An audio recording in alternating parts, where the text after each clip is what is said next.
বাঙালি খানায় সবাইকে স্বাগত জানাই। আপনারা তো অনেকভাবে চিকেন কষা করে খেয়েছেন, একবার আমার মতন করে সহজ পদ্ধতিতে আপনিও শিখে নিতে পারবেন ছোট ছোট টিপস সহ।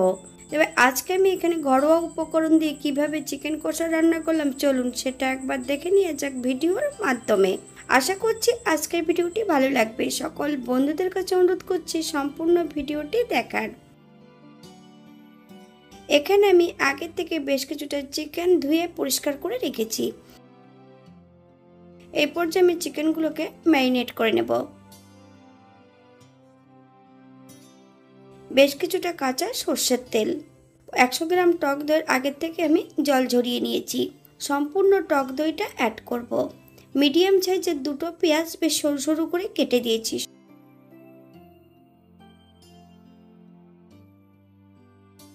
1 চামচ লবণ, আপনার স্বাদ অনুসারে লবণটা অ্যাড করবেন। 1 চামচ হলুদ গুঁড়ো, 1 চামচ ধনে গুঁড়ো, 1 চামচ কাশ্মীরি লঙ্কার গুঁড়ো।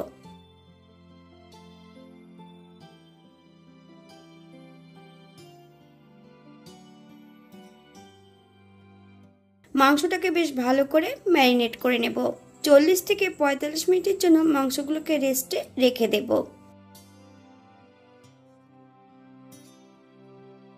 এখানে আমি আগের থেকে বেশ কিছুটা গোটা মশলা রেখেছি।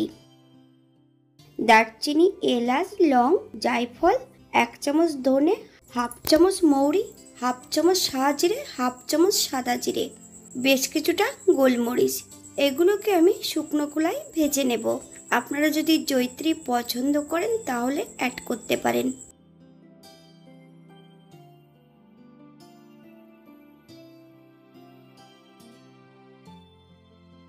এখানে আমি দুটো শুকনো লঙ্কা আর 1/2 চামচ লবণ অ্যাড করব।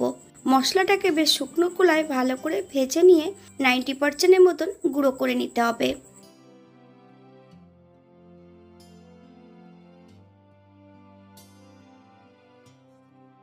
বাঙালি রান্না ঘরোয়া উপকরণ দিয়ে। আপনাদের যদি রান্নাগুলো পছন্দ হয় তাহলে চ্যানেলটি সাবস্ক্রাইব করে দিয়ে পাশে থাকবেন। পাশে থাকা বেলটি বাজিয়ে দেবেন, নইলে নিত্য নতুন রান্নার নোটিফিকেশন পাবেন না। আমার এই চ্যানেলে আমিষ, নিরামিষ এবং বিভিন্ন ধরনের মুরগির মাংস, খাসির মাংস রেসিপি দেওয়া আছে। আপনাদের যদি পছন্দ হয় তাহলে চ্যানেলটি ঘুরে একবার দেখে নেবেন।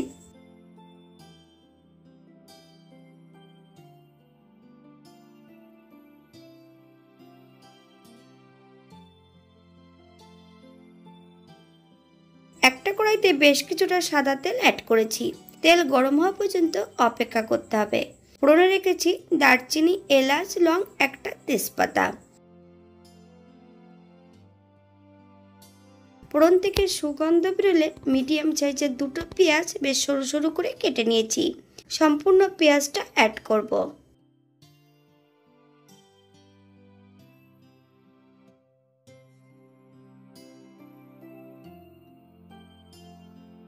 হাফ চামচ লবণ, আপনার স্বাদ অনুসারে লবণটা অ্যাড করবেন। মিডিয়াম সাইজের একটা রসুন 80% মতন বেটে নিয়েছি। সম্পূর্ণ রসুন বাটাটা অ্যাড করব। পেঁয়াজ রসুন থেকে যতক্ষণ কাঁচা গন্ধ বেরোবে ততক্ষণ বেশ ভালো করে ভেজে নিতে হবে।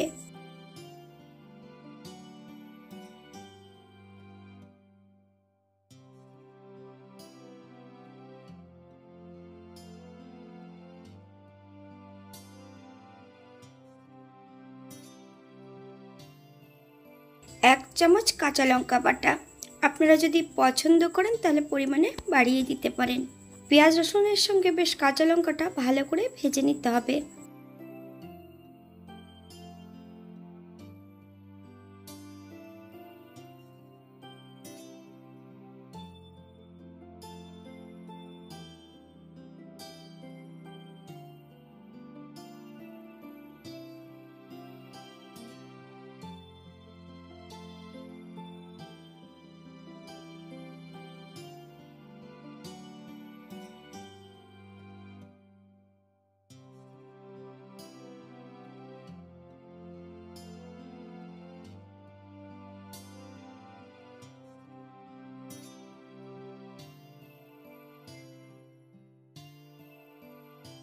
গ্যাসের ফ্লেমটা লোতে রেখে সম্পূর্ণ ম্যারিনেট করা মাংসগুলো অ্যাড করে দেব। বেশ 7 থেকে 8 মিনিটের মতন লো ফ্লেমে রান্না করে নিতে হবে। গ্যাসের ফ্লেমটা যদি হাইতে রাখা হয়, মাংসের মধ্যে যে টক দইটা দেওয়া আছে সেটা কিন্তু অনেক সময় পেটে যেতে পারে।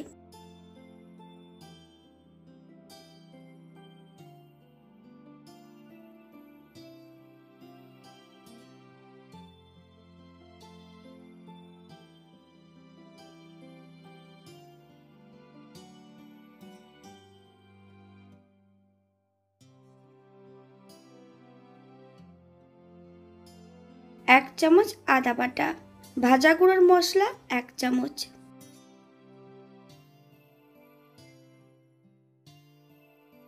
গ্যাসের ফ্লেমটা মিডিয়ামে রেখে বেশ কিছু সময় ভালো করে কষিয়ে নেব।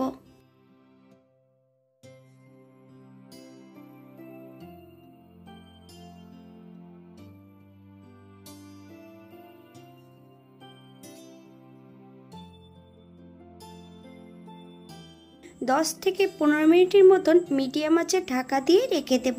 তবে শুধু ঢাকা দিয়ে রেখে দিলে কিন্তু হবে না, ঢাকা খুলে মাঝে মাঝে নেড়ে চেড়ে দিতে হবে, নইলে কড়াইয়ের নিচটাতে লেগে যেতে পারে।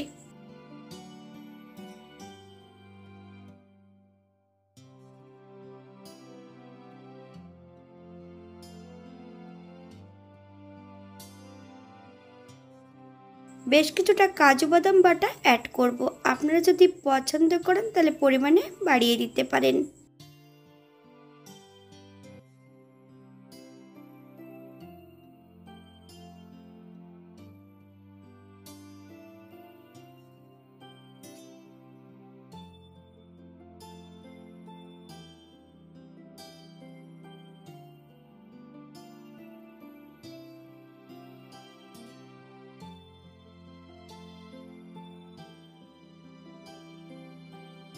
পঁচিশ গ্রাম গুঁড়ো দুধ ঈশদুষ্ণ গরম জলে বেশ ভালো করে মিশিয়ে নিতে হবে। গ্যাসের ফ্লেমটা লোতে রেখে সম্পূর্ণ দুধের মিশ্রণটা অ্যাড করব। বেশ কিছু সময় লো ফ্লেমে রান্না করে নিতে হবে।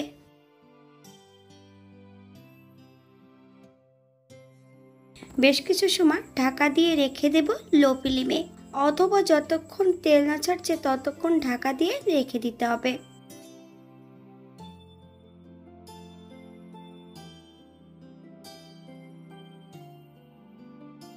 ঠিক এমনভাবে তেল ছেড়ে দিলে গ্যাসের ফ্লেমটা একটু হাইতে দিয়ে বেশ কিছু সময় রান্না করে নিতে হবে। হাফ চামচ ভেজে রাখা মশলাটা অ্যাড করব। 1 চামচ ঘি, আপনারা যদি পছন্দ করেন তাহলে পরিমাণে বাড়িয়ে দিতে পারেন।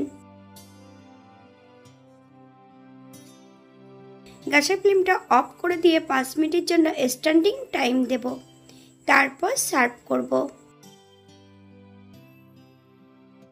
এটা দেখতে যেমন ভারী সুন্দর হয়েছিল, এটা গরম ভাতে, রুটি, পরোটা, লুচি সবকিছুর সঙ্গে অসম্ভব ভালো লাগবে। আপনারা বাড়িতে একবার একই পদ্ধতিতে বানিয়ে নেবেন। আমি এখানে যে উপকরণগুলো অ্যাড করেছি আপনারা এর থেকে কম বেশি করে নিতে পারেন। এখানে আমি কাজু বাদাম বাটাটা অ্যাড করেছিলাম, আপনারা কাজু বাদামের পরিবর্তে এখানে আপনারা চাল মগজ অথবা পোস্ত বাটাও অ্যাড করতে পারেন।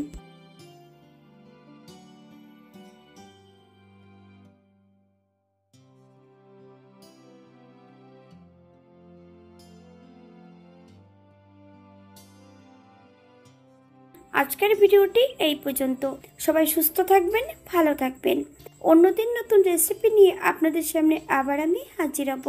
নতুন ও পুরনো সকল বন্ধুদের অসংখ্য ধন্যবাদ ভিডিওটি দেখার জন্য। হাতে যদি সময় থাকে তাহলে একটা লাইক, কমেন্ট, শেয়ার করবেন।